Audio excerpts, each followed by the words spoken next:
কি রে এতগুলো চিপস কি জন্য নিয়ে আসছিস? এগুলো দিয়ে কি করবি? খাবো। আর তুই না টাকা দিয়ে বলেছিস কিছু খেয়ে নিস। আমার শ্যাম্পু কই? আচ্ছা তুই কি মাথা মোটা?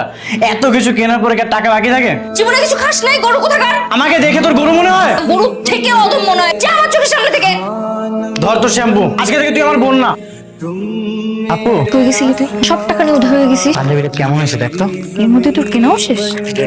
বাবা কিন্তু 5,000 টাকা দিছে, তার 3,000 আমার আর বাকি 2,000 তোর। সমানে সমানে ভাগ হবে। দেখ এই ড্রেসটা সুন্দর না? ভালো লাগবে তোকে। এই ড্রেসটার প্রাইস কত? 4,000 টাকা। ঠিক আছে, থ্যাংক ইউ। মন খারাপ করতে হবে না। মা নতুন পাঞ্জাবি কিনেছি দেখো। মা আমার টাকা দিতে বলো। তুই কেন নিজের জন্য দুটো পাঞ্জাবি কিনে নিয়ে চলে আসলি? তুই আমার চোখের সামনে থেকে যা। তোর আমার সহ্য হচ্ছে না, দেখতে ইচ্ছা করতেছে না। স্বার্থপর কোথাকার।